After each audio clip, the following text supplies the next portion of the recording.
அனைவருக்கும் வணக்கம். நான் அசோக்ராஜ். நம்ம இன்னைக்கு எதை பத்தி டிஸ்கஸ் பண்ண போறோம் அப்படின்னா, டூ வே வால், த்ரீ வே வால் அதை பத்தி நம்ம டிஸ்கஸ் பண்ண போறோம். ஸோ டூ வே வால், த்ரீ வே வால் அப்படின்றது வந்து பாத்தீங்க அப்படின்னா, நம்ம HVAC சிஸ்டத்துல நீங்க நிறைய பேர் கேள்விப்பட்டிருப்பீங்க. அது வந்து ஏஹெச் சைட்லயோ இல்லைன்னா ஃபேன் காயில் யூனிட் சைட்லயோ இல்லைன்னா வந்து ஒரு சீலிங் சஸ்பெண்டட் யூனிட்லயோ ஸோ யூஸ் பண்ணியிருப்பாங்க. ஸோ அந்த டூ வே வால், த்ரீ வே வால் எதுக்கு ஜென்ரல் அப்படின்னு வந்து பாத்தீங்க அப்படின்னா, அது உங்களுடைய வாட்டர் ஃப்ளோவை வந்து கண்ட்ரோல் பண்றதுக்கு. அதாவது வாட்டர் ஃப்ளோ அப்படின்றது உங்க யூனிட்டுக்கு உள்ள இன்டேக் பண்ணி உங்க யூனிட்டுக்கு வாட்டர் ஃப்ளோ வந்து எவ்வளவு போகணும், எவ்வளவு நேரத்துல எவ்வளவு தேவை, எவ்வளவு ஜிபிஎம் வேணும், அதை வந்து நீங்க கண்ட்ரோல் பண்றதுக்கு தான் வந்து பாத்தீங்க அப்படின்னா உங்களுக்கு அந்த டூ வே வால், த்ரீ வே வால் யூஸ் ஆகுது. ஸோ ஜென்ரலா ஒரு சின்ன ஒரு பிளாக் டயக்ராம் போட்டிருக்கேன். ஸோ ஜென்ரலா வந்து பாத்தீங்கன்னா ஒரு ஏஹெச்னு வச்சுக்கோங்க. நான் வந்து கன்சிடர் உங்களுக்கு புரியறதுக்காக ஒரே ஒரு சாம்பிள் ஏஹெச் ஒன்று எடுத்திருக்கேன். ஓகே, ஸோ இந்த ஏஹெச் ஜென்ரலா எப்படி ரன் ஆகும் அப்படின்னா, உங்களுக்கு உங்களுடைய டிமாண்ட், இப்போ நீங்க சப்போஸ் ஒரு ரூம்ல ஒரு ரூமுக்கு ஏஹெச் போட்டிருக்கீங்கன்னு வச்சுக்கோங்க. அந்த ரூம்ல சென்டர்ல ஒரு டெம்பரேச்சர் சென்சார் வச்சிருப்பீங்க. அந்த டெம்பரேச்சர் சென்சார் வந்து பேஸ் பண்ணி உங்களுடைய இந்த ஆக்சுவேட்டர் நான் இங்க போட்டிருக்கிறது வந்து பாத்தீங்கன்னா இந்த சென்டர்ல இருக்கிறது வந்து ஒரு two way actuator. Okay, so two way, three way அப்படின்னா, டூ வே அப்படின்னா அதுக்கு ரெண்டு ஓப்பனிங் இருக்கும். ஒன்னு வந்து பாத்தீங்கன்னா இன்லெட், இன்னொன்னு வந்து பாத்தீங்கன்னா அவுட்லெட். த்ரீ வே அப்படின்னா அதுக்கு 3 ஓப்பனிங் இருக்கும். ஒன்னு இன்லெட், ரெண்டு அவுட்லெட். ஸோ அந்த மாதிரி. ஸோ இங்க பாத்தீங்க அப்படின்னா ஒரு சிம்பிள் பிளாக் டயக்ராம், ஏஹெச் உடைய block diagram. So silt water supply இங்க வரும். இது normal butterfly valve. Okay, normal butterfly valve. அடுத்தது வந்து இங்க ஒரு வைஸ் ஸ்டெய்னர் இருக்கு. அதுக்கப்புறம் வந்து உங்களுக்கு இந்த இடம் வந்து ப்ரீ ஃபில்டர், இது காயில், இது ப்ளோயர். ஸோ ஃபார் ஃப்ரண்ட் சைட்ல இருந்து பாத்தீங்கன்னா இப்படிதான் இருக்கும் உங்களுக்கு. ஸோ அதனால தான் இப்படி போட்டிருக்கேன். ஸோ வாட்டர் இங்க வந்துட்டு திருப்பி வந்து பட்டர்ஃப்ளை வால்வு, ஆக்சுவேட்டர், திருப்பி இப்படி போயிட்டு உங்களுக்கு இப்படி ரிட்டர்ன் வழியா இப்படி வந்து பிரைமரி பம்ப்ல இருந்து சில்லர்ல இருந்து செகண்டரி பம்ப், திருப்பி செகண்டரி பம்ப்ல இருந்து சப்ளை. ஸோ இதான் நார்மலா உங்களுக்கு நடக்கிற ஒரு ப்ராசஸ். ஓகே, இப்ப இந்த டூ வே வால்வ் வந்து பாத்தீங்கன்னா two way valve with actuator. Okay, இந்த ஆக்சுவேட்டர் வந்து எப்படி ஃபங்க்ஷன் ஆகும்னா, உங்களுடைய டெம்பரேச்சரை பேஸ் பண்ணி ஃபங்க்ஷன் ஆகும். டெம்பரேச்சர் பேஸ் பண்ணினா இப்போ இங்க ஒரு ஒர்க் ஸ்டேஷன் இருக்குன்னு வச்சுக்கோங்க. இந்த ஒர்க் ஸ்டேஷன்ல வந்து நான் ஒரு டெம்பரேச்சர் வந்து மெயின்டைன் பண்றேன். அதாவது எப்படி அப்படின்னா, இங்க வந்து நான் வந்து என்ன சொல்றது, ஒரு 25 டிகிரி செல்சியஸ் வந்து நான் உள்ள மெயின்டைன் பண்ணிட்டு இருக்கேன்னு வச்சுக்கோங்க. அந்த 25 டிகிரி செல்சியஸ் வந்துருச்சு அப்படின்னா இது கம்ப்ளீட்டா வந்து க்ளோஸ் ஆயிடும். இந்த ஆக்சுவேட்டர் வந்து இந்த டூ வே வால்வ் வந்து கம்ப்ளீட்டா வந்து உங்களுக்கு க்ளோஸ் ஆயிடும். க்ளோஸ் ஆயிட்டு உங்களுக்கு என்ன பண்ணும் அப்படின்னா, வாட்டர் வந்து அளவே பண்ணாது. ஸோ எப்படின்னா, இங்க இருந்து வர வாட்டர் இது க்ளோஸ் ஆயிடுச்சுன்னா இதுக்கு வேற வே கிடையாது. ஸோ இங்க இருந்து திருப்பி வாட்டர் உங்களுக்கு போகாது. ஸோ என்ன ஆகும் அப்படின்னா, இங்க இது வந்து பைபாஸ் வால், இது மெயின்டெனன்ஸ்க்காக தான் அந்த போட்டிருப்பாங்க பைபாஸ் வால். ஸோ அதனால உங்களுக்கு வாட்டரே போகாது. வாட்டரே போகல அப்படின்ற சினாரியோல உங்களுக்கு என்ன நடக்கும் அப்படின்னா, உங்களுக்கு ரிட்டர்ன் லைன்ல இருந்து வாட்டர் வந்து உங்களுக்கு பிரைமரி பம்புக்கு வராது. ஸோ பிரைமரி பம்ப் என்ன பண்ணும் அப்படின்னா, உங்க ஜென்ரலா இங்க இந்த இடத்துல டீகப்ளர் லைனை நீங்க மறந்துடுங்க. ஸோ நார்மலா சொல்ல டீகப்ளர் லைன் இல்லாம உங்களுடைய பம்பு வந்து இங்க உங்களுக்கு அங்கேருந்து சக் பண்ணா உங்களுக்கு வாட்டர் வராது. வரலன்னும் போது என்ன ஆகும் அப்படின்னா, ஆட்டோமேட்டிக்கா வந்து சில்லருக்கு வந்து பாத்தீங்க அப்படின்னா, எந்த ஒரு சில்லர் வந்து உங்களுக்கு ரன் ஆகணும் அப்படின்னா கூட உங்களுக்கு மினிமம் ஜிபிஎம் நீங்க கொடுத்துக்கிட்டே இருக்கணும். அதாவது மினிமம் ஃப்ளோ வந்து நீங்க மெயின்டைன் பண்ணிட்டே இருக்கணும். அப்படி மினிமம் ஃப்ளோ உங்களால மெயின்டைன் பண்ண முடியல அப்படின்ற சினாரியோல என்ன ஆகும்னா, ஆன்டி ஃப்ரீஸ், அதாவது என்னன்னா ஐஸ் ஃபார்மேஷன் ஒன்று உங்களுக்கு வந்துடும். சரிங்களா? ஸோ இப்போ என்னன்னா, இந்த இடத்துல வந்து இது டீகப்ளர் லைன் கிடையாது. ஸோ உங்களுக்கு வாட்டர் வந்து இப்படி வருது, பிரைமரி லைன் வழியா உள்ள வருது, வராம போகுது. அந்த சுச்சுவேஷன்ல என்னன்னா, என்னுடைய எல்லா ஆக்சுவேட்டருமே நான் வந்து இப்போ ஒரு ஏஹெச் கன்சிடர் பண்ணிருக்கேன், மல்டிபிள் ஏஹெச் நான் வச்சிருக்கேன். ஆனா எனக்கு வந்து லோடு உள்ள வந்து மீட் அவுட் ஆயிடுது, டெம்பரேச்சர் மீட் அவுட் ஆனதால இந்த ஆக்சுவேட்டர் வந்து என்ன ஆகுதுன்னா க்ளோஸ் ஆயிடுது. க்ளோஸ் ஆயிடுச்சுன்னா ரிட்டர்ன் வழியா சுத்தமா வாட்டரே வரல அப்படின்ற இடத்துல வந்து பாத்தீங்கன்னா இந்த சில்லர் வந்து ஆன்டி ஃப்ரீஸ் ஆகிறதுக்கான சான்சஸ் இருக்கு. செகண்டரியில இருந்து வந்து பாத்தீங்கன்னா உங்களுக்கு இங்க இருந்து உங்களுக்கு வரல அப்படின்னா செகண்டரியில இருந்து உங்களுக்கு வந்து உங்களுக்கு டிமாண்ட் இருக்காது. செகண்டரி வந்து ஆட்டோமேட்டிக்கா வந்து உங்களுக்கு என்ன ஆகும் அப்படின்னா, டிமாண்டை பொறுத்து உங்களுக்கு ரன் ஆகும். ஏன்னா இங்க இந்த மாதிரி சிஸ்டம், நான் சொல்ற சிஸ்டம் வந்து பாத்தீங்கன்னா, பிரைமரி பம்ப் வந்து constant flow primary pump constant flow வந்து மெயின்டைன் பண்ணிட்டு இருக்கும். செகண்டரி பம்ப்ஸ் வந்து வேரியபிள்.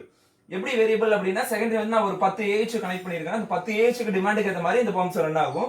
பட் பிரைமரி பம்ப் அப்படி இல்லை. நான் சப்போஸ் ஒரு சில்லர் போட்டிருக்கேன், அந்த ஒரு சில்லருக்கு எவ்வளவு ஜிபிஎம் கொடுக்கணுமோ அதுக்கு ஏற்ற மாதிரி நான் பிரைமரி பம்ப் ரன் பண்ணுவேன். சப்போஸ் ரெண்டு சில்லர் ஆன் பண்ணிருக்கேன்னா 2 சில்லருக்கு நான் எவ்வளவு பிரைமரி பம்ப் ரன் பண்ணணுமோ அதுக்கு ஏற்ற மாதிரி நான் கொடுத்துருப்பேன். ஸோ அது வந்து இது வந்து பாத்தீங்கன்னா constant primary and variable secondary system இது. சரிங்களா? ஸோ இந்த மாதிரி சிஸ்டத்துல இந்த மாதிரி வந்து உங்களுக்கு சில்லர் ஆன்டி ஃப்ரீஸ் ஆகக்கூடாது அப்படின்ற ஒரு பட்சத்துல தான் அவங்க வந்து டீகப்ளர் லைன் அப்படின்னு ஒன்று வந்து இன்ட்ரோடியூஸ் பண்ணிருப்பாங்க. இந்த டீகப்ளர் லைன் வந்து பாத்தீங்கன்னா மாடுலேட்டிங் இதனால மாடுலேட் ஆகும். இது வந்து ஆட்டோமேட்டிக்கா மாடுலேட் ஆகும். எப்படி மாடுலேட் ஆகும் அப்படின்னா, உங்களுக்கு ரிட்டர்ன் லைன்ல இருந்து சப்போஸ் அவங்க இங்கேயோ இல்ல வேற ஏதாவது இடத்துலயோ சென்சார் வந்து ஃபீட்பேக் எடுத்திருப்பாங்க. ஸோ அப்போ என்ன ஆகும் அப்படின்னா அதில் வந்து அந்த ரிட்டர்ன் லைனில் வந்து உங்களுக்கு எந்த வித ஃப்ளோவும் இல்லை, ஃப்ளோ வந்து கம்மி ஆயிடுச்சு, இவ்வளோ ஜிபிஎம் வந்து கம்மி ஆயிடுச்சு அப்படின்ற பட்சத்தில் என்ன ஆகும் அப்படின்னா இந்த வால்வு வந்து ஓப்பன் ஆகும். இது வந்து வித் ஆக்சுவேட்டர் இதெல்லாம் ஜென்ரலாக எல்லாமே மாடுலேட்டிங் வால்வில் போட்டிருப்பாங்க. அப்படின்னும் போது என்ன ஆகும்னா செகண்டரி பம்ப் வந்து என்ன ஆகும் அப்படின்னா லைட்டா ஒரு செகண்டரி பம்ப் ரன் ஆகி ஸோ இங்க இருந்து வந்து உங்களுக்கு வாட்டர் அங்கே ஏன்னா டிமாண்ட் எல்லாமே க்ளோஸ், இங்க போனாலும் அங்கே போக முடியாது. ஸோ அதனால இந்த வழியா வந்து திருப்பி பிரைமரி பம்ப் வந்துட்டு சில்லருக்கு வந்து உங்களுக்கு மினிமம் வந்து இது மெயின்டைன் பண்ணி கொடுத்துக்கிட்டே இருக்கும். எதுக்கு அப்படின்னா சில்லருடைய மினிமம் ஃப்ளோவை மெயின்டைன் பண்ணி கொடுத்துக்கிட்டே இருக்கும். ஸோ சில்லருடைய மினிமம் ஃப்ளோ வந்து மெயின்டைன் பண்ணி கொடுத்துட்டே இருக்கும். ஸோ இந்த மாதிரி இடத்துல தான் வந்து டூ-வே வால்வ் எங்கெங்கெல்லாம் யூஸ் பண்றாங்களோ அங்கெல்லாம் டெஃபினட்டா டீகப்ளர் லைன் இருக்கணும். ஸோ டூ-வே வால்வ் எங்கெல்லாம் யூஸ் பண்றீங்களோ அங்க டீகப்ளர் லைன் இருக்கணும். இன்கேஸ் டூ-வே வால்வ் யூஸ் பண்ற இடத்துல decoupler line suppose for imagine நீங்க வந்து ஒரு த்ரீ-வே வால்வ் யூஸ் பண்றீங்க. ஸோ த்ரீ-வே வால்வ் என்ன சொல்ல 3 ஓப்பனிங் 1 இன்லெட் இன்னொன்று outlet. So imagine that it is a three way valve. Okay, so இதே சினாரியோ தான் எனக்கு இங்க இந்த ஆக்சுவேட்டர் வந்து பாத்தீங்கன்னா டெம்பரேச்சர் என்னுடைய ஒர்க் ஸ்டேஷன்ல வந்து நான் 25 டிகிரி செல்சியஸ் மெயின்டைன் பண்ணணும். 25 டிகிரி மெயின்டைன் ஆயிடுச்சுனோடனே ஆக்சுவேட்டர் கம்ப்ளீட்டா க்ளோஸ் ஆயிடும். சப்போஸ் வந்து இந்த இடத்துல வந்து 28 டிகிரி செல்சியஸ் இருக்கு அப்படின்னா 100% ஓப்பன் ஆகும். என்னோட ஆக்சுவேட்டர் வந்து 100% ஓப்பன் ஆகும். 25 வந்துச்சுன்னா கம்ப்ளீட்லி க்ளோஸ் ஆயிடும். ஸோ க்ளோஸ் ஆகும் போது என்ன ஆகும் அப்படின்னா உங்களுக்கு வாட்டர் வந்து இப்படியே இந்த சப்ளைல இருந்து இப்படி வர வாட்டர் இந்த பக்கமா உங்களுக்கு போகாது. போகாம என்ன ஆகும், இந்த பக்கம் போகாத சென்ஸ் என்னன்னா உங்களுக்கு இதை அலோவ் பண்ணாது. ஏன்னா இந்த இடத்துல வந்து உங்களுக்கு பார்ஷியலா வந்து உங்களுக்கு க்ளோஸ் ஆயிருக்கும், இந்த இடத்துல க்ளோஸ் ஆயிருக்கும். ஸோ அப்ப வர வாட்டர் என்ன ஆகும் அப்படின்னா இது வழியா வந்து திருப்பி இப்படி போயிட்டு திருப்பி இப்படி போகும். ஓகே, இந்த இடம் க்ளோஸ் ஆயிடுச்சு அப்படின்னா இது அந்த இந்த பக்கம் லைட்டா ஓப்பனிங் ஆகும். அது உள்ள அந்த மெக்கானிசம் அந்த மாதிரி இருக்கும். ஸோ வர சப்ளை வாட்டர் இப்படி வந்துட்டு இப்படி போகும், திருப்பி ரிட்டர்ன் வழியா உங்களுக்கு வரும். ஆனா இந்த மாதிரி த்ரீ-வே வால்வ் இருக்கிற சிஸ்டத்துல இந்த டீகப்ளர் லைன் இருக்காது. த்ரீ-வே வால்வ் இருக்கிற சிஸ்டத்துல இந்த டீகப்ளர் லைன் இருக்காது, நம்பர் 1. அதே மாதிரி இந்த டீகப்ளர் லைன் இல்லாத ஒரு இடத்துல இந்த மாதிரி பிரைமரி பம்பும் இருக்காது.